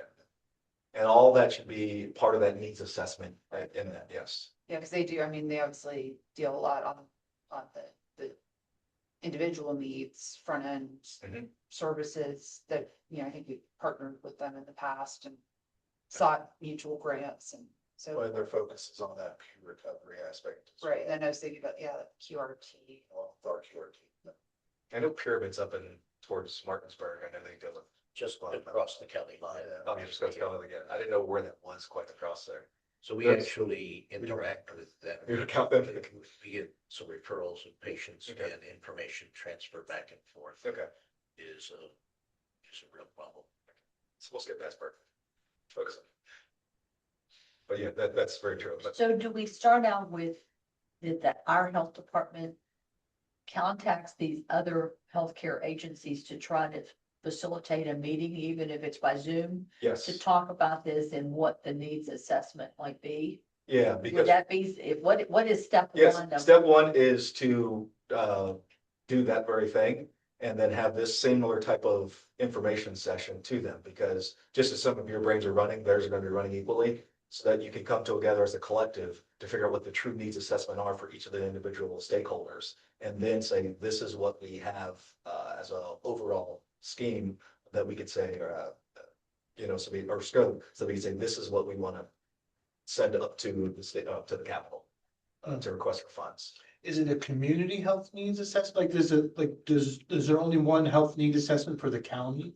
Well, Or each entity can develop their own needs assessment or agency technically, provider? each could develop their own. But it would be stronger. Yeah, together. and that's why, because my goal is that the county gets more money. And then each one can divide it up as needed, but I think if you went together as a united front. And I know that may take a little bit more than 24 hours I like that, that's because it's so true, in order to get, but because for that reason, then. Is that something that you're thinking about, Ann? Well, I guess I'm thinking, do we as the health department spearhead this meeting by Zoom, set a date and invite all of these other stakeholders and get you to participate and see what kind of comments we get and how much interest there is in coming up with this assessment. I'm thinking there would probably be a lot of interest once they hear about it. But first you've got to have some cohesive group to listen to this at one time, I think, I like that idea. to figure out what you're gonna do next. Yeah. Try figuring out who the overarching Or who partnerships. Those players are, Yeah. yeah. Obviously JCCM. Shenandoah. Well, I mean, even Eastern Panhandle Transit, Yeah, you yeah. know, like they would, I mean, they probably qualify for this strictly on their own. So Yeah. because of what they serve. So for me, if you said, anything has to do with transportation, anything has to do with general health, going off of the initial 5 pillars what the federal government has, plus the 7 flagship items that the governor's put out. Anything has to do with one of those categories, the stakeholders that are involved in that, start with those people or those entities that would be involved. But we're, for West Virginia though, we're restricted by what the governor has put out, right? Like, so, because you've got the federal one that you have, what it's intent or what it's allowed for. But then the governor has decided it's these, whatever, 6, 7 boxes. So are we constrained by what the governor has put out? Technically, no, and I say that because the 7 flagship, goals and objectives that the governor's put out encompass all the 5 pillars from the federal side. Okay. So you're not really restricted, there's no guardrails Well- there, that's just how he's outlined. Yeah, but the one, I guess the one that it to me didn't translate to the state pillars is, I saw the clinical or like some of the operational cost stuff in the federal piece, or that there's an opportunity for some operational cost. I mean, I think that's just on the face and on its face, like that, any relief we would be able to have in the operational cost piece of it allows us to then better serve in our spaces. But, we're, and, because Leah works here, our overhead is costly. Yeah. But to meet our revenue, like, we're out of balance partly because of fee structures, but also because of, just our cost to service ratio. And so whatever we can do operationally to, provide a relief valve, then we're able to, maybe we don't have to cut clinical services, or we don't have to. And that's one of the things when I was, my wife Leah was hearing me in Zoom meetings in the house talking about this, she was like, this might save us money and help Yeah. prevent. She's kind of like, not that I was listening. Yeah. but- And she was saying that, there may be, instead of cutting, we may be able to, it may be an increase. Correct. And I know with the change of an EMR system and obviously the OpEx that you guys have, the operational expenses that you have here, being able to at least get a tranche that would help fund that would be wonderful. And we made it work with that. So for me, I'm under NDAs in 12 different states, so I can't talk about too much. I have a little more liberty with Montana. But I would be able to at least have a different conversation, to your point, Ann, at a higher level. One, seeking interest. Two, seeing who's on board with those individual stakeholders. We found that not everyone always is on board. One, because they don't want to put forth the effort, quite frankly. That's really what it boils down to. And by the way, health-wise, also classifies as how you can get better water and over to individuals. So that whole health initiative over there, there's a way that you can adjust language. I'll put it that way. In order to increase that, because healthy living, or as the term says, make America healthy again, is literally the first moniker that they put out in this thing. So there's all sorts of ways that you can increase the funds. So that would mean that maybe even CTUP should be invited to that meeting. I figure why not? The more stakeholders you can get in order to present your what's called your case. American Water has staff to figure this out. Yeah. So anyone that you can have that are key stakeholders that would be able to do this. And quite frankly, vaccines and being educated about all that also falls underneath that line item as well. So there's a lot here, and I've done so many grassroots, different conversations, again, under a DA, but and I'm going to design whatever I need to sign for this particular organization as well, in order to help you get what you need to get going on that. So. We appreciate your help. This is great. Thank you for doing this. Thank you. So I appreciate the time. I had to jump because I have to get to Tyson's Corner. So can you try to give them, if they're going to try to set up this meeting, a time frame that you might be available to do this by Zoom? If you could get some of these things lined up in the next month. I'm smiling because I do operate under the 24-hour turnaround time. So private sector, we can do that. One day at one. It's demanded of us. So I chop those you're asking that. Andy. So for me, literally, if you say anytime, if you want to say in the next 2 weeks, I'll make time. I mean, it's a 12-minute drive, so it's, we're soon meeting. Yeah. And Fridays are always good for me. I try to make sure all of my admin stuff is on Fridays. Yeah. So thank you very much. Thank you. Thank Appreciate you. that. Thanks for your Thanks, time. Andy. You.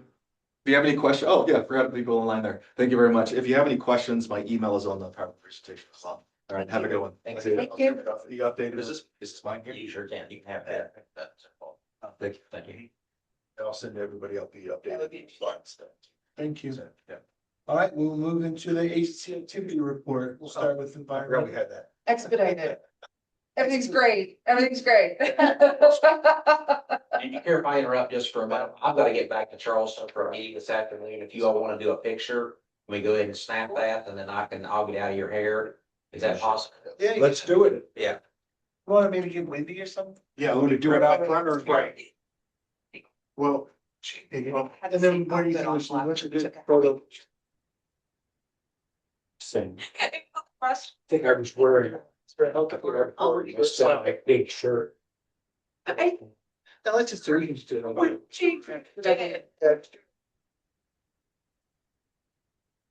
I can take it for you. So where did our award go? Where did the award go? There it is. Oh, yeah. The vaccine. The vaccines. Yeah. Environmental. Agree. Short stuff. To hold it. Yeah. You got to hold this thing. And Oh, come on in here. Dr. Coyle. perfect. Yeah, Oh, you want to be the photographer, I can't promise them. The short stuff there. Yeah.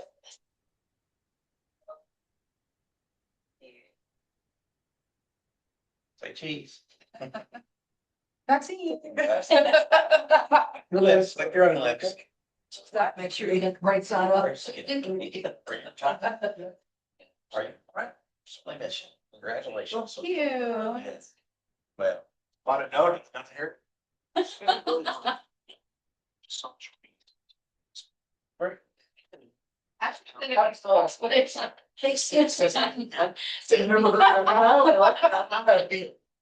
Well, we have a lot of interagency restrictions about what may be available. There's a lot coming out from the I state. wouldn't call half the I stuff mean, this this call. trying to get some personal money in his pockets and I know there's gonna be a lot from the state on it. So See, like, angle. I know, it's. thank you all very much. I think I might be able to use Photoshop too. But a little bit better. Yeah. The little front center, maybe I'll cut myself out, put myself. If you use AI, you can substitute all of us with movie stars. Exactly. Photoshop your shirt, Pete. Yeah. Yeah. I was, Like, do yeah, that. you were to hear that, I was so mad, I'm like, I literally had this in my calendar, clear pink, and I just. Just did it. Oh, it was me, sorry. Yep. Okay. A couple of numbers from the activity report I wanted to highlight for you guys. Well and septic information requests, that is 54 for this month. Wow, that was horrifying. Well and septic site evaluations was 48, and then we had 69 well and septic permit applications for the month of March. Oh, we have not been able to take a breath. Was that because it's just the holdover from January, February when you weren't doing No, it? we were taking applications still. We Okay. just weren't doing the on-site evaluation. Just the application. But Yeah, these are all new, came in 1 month, yeah, I don't know what happened. Weather got nice. Yeah, Yeah. that's true. If that's any indication from how our summer's gonna go. Goodness. But yeah, At least you're getting the fees to pay for. I mean. And we did issue 37 permits this month. We had a complaint uptick last month on the food establishment side. We had 11 complaints. And then we had 2 septic complaints. So we were also busy doing a lot of complaint inspections. I don't know if it's just weather, people are traveling. I'm not sure, but there was a lot going on. We did get 79 inspections done. A chunk of those were new establishments. We had a big influx of short-term rental applications come in the month of March, and all of those were opened and permitted. So that was an area we struggled in. yeah, I was talking to some of the owners when I was doing the inspections, and I think this time of year is when we're getting those applications because they're starting to get ready for the season. Yeah. A lot of them are seasonal. But if they apply now, they're paying this year, then they'll have another Yes. pay in July too. Yeah, we prorate the permit, so they don't, they don't pay the full fee, but we let them know that up front. That, hey, I know you just paid for your permit, but you're gonna get another bill in like a month, so I always let them know that. Your predecessor and your predecessor did sort of a hunt for people that, because we didn't have a high compliance rate, in Airbnbs. Yeah. When the state rules came in years ago. Do we know how many we have permitted now? It's over 200. Is it? Well, that's good. Yeah. That's really good. There was a collaborative effort with the previous environmental health manager with the municipalities, so that when new Airbnb businesses are applied for, at least in Harpers Ferry specifically, you are required to show your health department permit to them. I was wondering if somebody Yeah. else's, or if the Airbnb and Verbo are requiring proof of. So thankfully, that takes a lot of the labor, or the upfront labor from us and shifts it to their agency. They're able to do that screening for us. And it just makes it go a lot seamlessly. And the approval process is pretty straightforward, from our perspective, for Airbnbs, so. Just curious, were the restaurant complaints valid or not valid? I know they can be. I'd say about like 50% usually are valid, and then the other 50%, it's also just. Restaurants are so dynamic, so what could have been a problem 12 hours ago could be resolved with an entire shift change. So it's just really, really hard to be there at the exact moment that somebody observed something. So we try to target complaints with education as well, even though, like, even if we don't see anything, we're gonna say, hey, like, if you had this problem, even though I'm not seeing it now, here's what you guys could do differently. So we, at least Our customers are noticing, so just. yeah, at least we have that conversation up front, but it's about 50% that we actually end up addressing something on site as a result of a visit. Yeah, other than that, we have a sanitarian that is going to be attending the sanitarian conference in 2 weeks. And we did have the sanitarian that we had in training did resign. So we are going to be posting for 2 positions. Well, can we ask generally why? Let's content. No, I think from a personnel standpoint, It's not a good fit. Yeah. Yeah. So how many do we have now? We have 2 sanitarians and myself. 2 down. How long was that person employed? Did they do anything or were they waiting for the state training? Spent money at state training. They had not completed the on-site training yet, so they They were waited. really. Okay, They were, I believe that she was onboarded late November. Oh, so she did go to the state training. Yes. Started to educate. so we covered 5 months of salary. They didn't do anything productive because of the issue with the training. Yes. That doesn't help our financial costs, does it? Well, it's a, I mean, I think the sanitarian law was active upon, like, was an effective immediately. Yes. It wasn't a July 1 thing, so I'd be interested, like, if the regulatory bodies have now done what they've been told to do. And if not, how do we help? we should probably petition the Division of Personnel to change their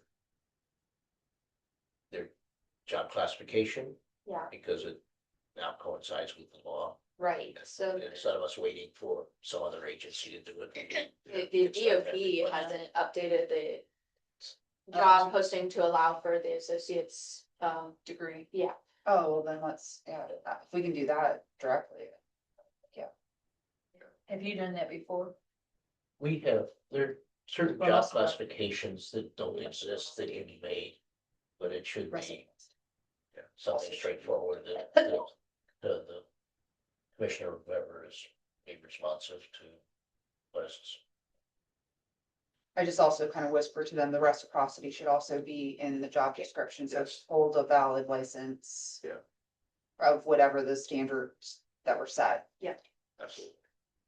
All right, just moving on real quick, clinical, the family planning actually increased by 2 compared to last month. But for the most part, you see a little bit of a decrease throughout some of these, whether that's be patient encounters, vaccines, and even animal bites, which was kind of awesome. Because they were getting up there a little bit there for a while. So kind of marking that trend right now. I think though, with the way the weather is, we might start seeing a little bit more uptick, I'm hoping, with patient encounters. And obviously, down the road, hopefully being closer will help. But it's kind of following that trend of a slight decrease throughout this time of the year with the patient encounters. Yeah, so just wanted to bust through that real quick. So I don't have a lot on the health officer report, there had been a question about what are our required and our optional, requirements, and I did send to the inbox and, so I did send an inbox, Google, piece of this, I think so I you said. excuse the highlighting, but hopefully it helps. So there's lots of stuff in here, but the first part is what we shall do. Basic community health promotion, involves a lot of things, environmental health protection, which is everything in that department, communicable and reportable disease prevention, immunizations and threat preparedness. And then the next page is the May. So primary care services, except what was listed before. And really what's listed before was immunizations. It's the only clinical services we're required to do, as I interpret this. And so we can provide others, and that we can employ people. It also just mentions in the same section that we can have our own merit system for employees instead of division of personnel. That's not allowed to do that. So adopt and promulgate rules which we know about. Then going down to D, those have to be approved. And then it talks about what we have to do in health emergencies. We can accept and receive property or money. And we collect licenses, which fees, contract for things, we can bill for medical fees.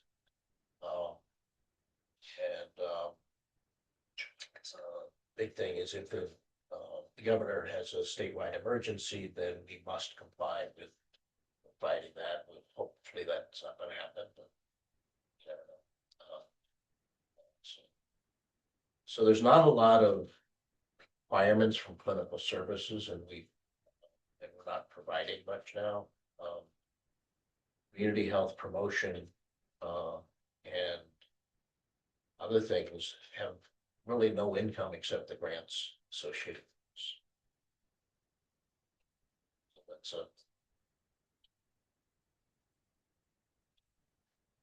that's all I have to say. Thank you. Yeah, thank you. That's helpful. So for me, on my end here, real quick, just want to run through, next week, the LEPC will be doing a walkthrough at Rock Wolf. Say that one 5 times fast. So we'll be doing that next Wednesday. Yeah, I think it's Wednesday. You get a free breakfast. It's very cool facility here. I've never been. It's very, you will be amazed. Yeah. So also on the clinical side of the house, we have a new peer response coach that we've just hired. So QRT going, as they are still doing an amazing job. Seems to be a very good fit as a placement. So good time there. End of the month, I actually just meet with the architect again. Just got that email this morning. So we'll meet with them about any last finalized changes to the design plan for the new health department. So we'll go through that. So we talked about Senator Capito's walkthrough earlier. And then I do have a draft, like initial budget proposal. We did get our state aid this week, or earlier this week, of what the new state aid is going to be. We did get a slight increase, which is nice. For what to what? I think 500 and 50,000 to 590. Okay. Those, They ain't nothing. they ain't nothing, you know, and unfortunately, the way that they do it though, they don't actually make it equal payments. You start smaller, and then at the end you get the bigger one. But yes, one of the kicker though is we lost the public health infrastructure grant, which was $93,000. That was a net decrease. So that was a short time, 5-year grant structure period. So we did lose that. They're not renewing that anymore. Everything else, from my understanding, is going to stay the same. That put out at the LHA meeting. Threat prep is still the same amount. Um, you know, What decreased again? we were. What decreased by 90? Or we lost our public health infrastructure grant. So looking at, like, kind of looking at, did add in the hopeful new, environmental health fees. So that's, those are factored into these. Those are factored into these numbers, along with a personnel budget that, taking into consideration of, you know, what we're at now with some slight, you know, changes in the future of how things are going. Does that include having a full staff of sanitarians though? Yes, ma'am. And then how did you budget for the new health officer? Currently, taking what we have at nurse practitioner rate right now being the lowest amount between the two, between advanced nursing and physician's salary, taking that and budgeting at the FTE of, that's, I think, either 0.5 or 0.25. Off the top of my head, I cannot for the life of me remember. Do you know what the hard dollar number was? No, I have it. I have it off the top of my head. I don't know it. And that's also to include a comp RN as well. In that budget too, as a direct person. So the person, I just want to make sure I heard right, the personnel expense includes the 2 open sanitarians. Yeah. That was what the Yes, sir. question answer was. Yes, sir. 'Cause And those have a to be- medical director and And a a full-time, director of nursing. is that job open? It looking as though we may need to find a new director of nursing. Right. September. For current. Contract is up. That been per obligation. So Correct. Yep. Yes. Did increase, looking at the immunizations, and pay, private copay basing off of what we're at structurally about right now, for the amount that we should be grossing as a profit, so to speak, lack of a better term there. And then operating expenses, fact, it did increase our operating expenses, and the mere fact that mileage reimbursement rates have gone up. Fuel costs have gone up. There's a few other areas of aspect that have gone up to include our like PIA, things of that nature. So 2 positions that were in the budget last year, those people have left and they're not been replaced, so they aren't there. That's a threat coordinator. Correct. One of the OPM positions. Yes. Yeah. Less than. that's a rough overarching look at the budget proposal for next year. That I think is this situation, like I said, losing the public health infrastructure grant really hurt. That's a big chunk of change, almost $100,000. Are we actively looking at other grant opportunities? Like, did you sign up for that grants one? What's that email? You know, thankfully, we are getting, you know, the additional grants, which is the NEHA grant, do that for another couple of years. We also still get the repel. Board of Education, so sorry, is kind of to provide us a bit from their levy. Opportunities that are out there, per state code, we can ask for a levy of 3 cents per every $100 on property tax in the county. That's actually in the state code. For the board of health. That's always not a fun option to ask. Well, that's not a grant. I asked about grants. I know that's, I understand that. No, I know. I'm just saying opportunities out there. The grants are come and go. There's a lot of the stuff that we can't functionally do to get that funding, which is the sad part. Functionally meaning just you don't have the capacity, the time, Correct. personnel to do the application. Was not just the application, but to do the actual, that would take away from what we're doing now. Got it. Okay, fair enough. To do that for things. Manpower is always a big deal, right?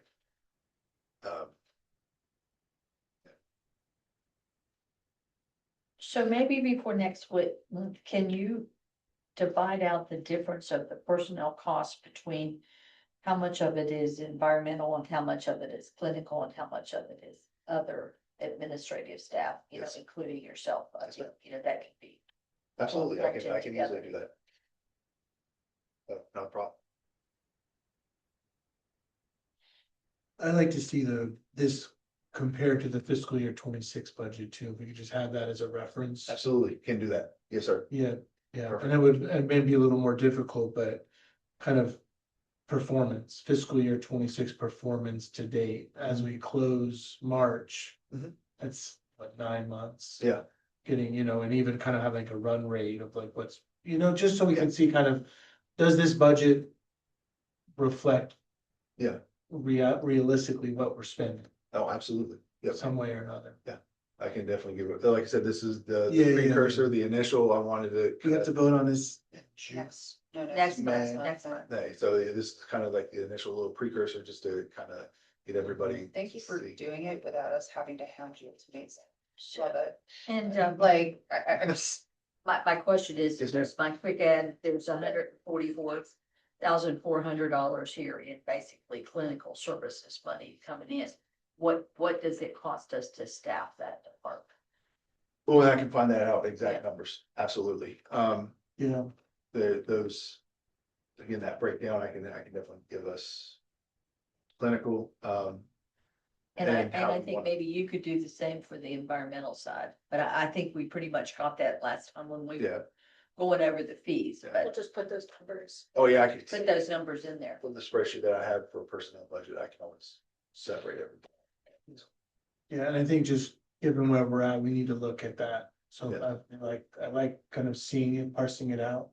But even the analysis, kind of doing an analysis on our mays versus shalls, what's our revenue, what's our expenses? Well, having been around here a long time, I guess I always thought the environmental side sort of was self-funding. And most of the clinical side was, and then the money that we got from the state kind of paid for the medical director and the other staff and the office supplies. I mean, that's very much compartmentalizing it, and I know it's not, they all feed over into each other, but just trying to figure out how that all fits together. And like I said, at one point it probably did. Fortunate aspect of being where we're at. Our pays have all different than the rest of the state because we lose so many people.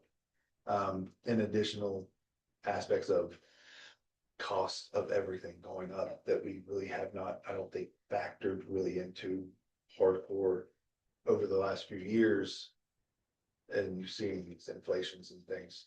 How about, cause I know, how much have we utilized of our vaccinate, like, I know we do our big purchases of vaccinations of whatever time it is. Of the year, Yeah. yeah, Yeah. and so. How much do we have left over? And like for the past couple of years especially, how much do we have left over and are we adjusting our order rates accordingly? We do adjust it and,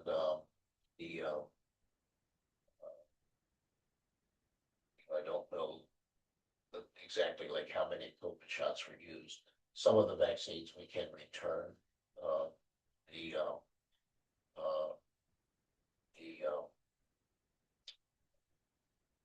but our orders this year, were not that actually in,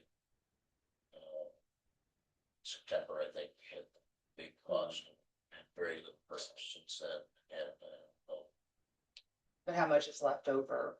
And maybe that's something I worth don't know, also. but it's gonna be much more of a just in time thing. The turnaround of getting it's pretty good, but rather than having a large stockpile here, it's gonna be put back just as we don't have the money to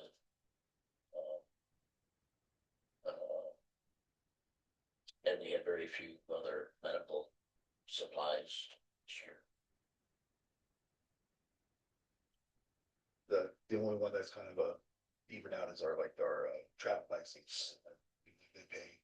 You have to, you order those like. They specially, pay and though. we order. Yeah, yeah. at that time. So that's kind of a even out situation with the vaccine. Order those. So some of them we use a few every month, or Yeah. like the Japanese encephalitis, we don't do that often, so they pay us first and then we order it, get it in 2 days.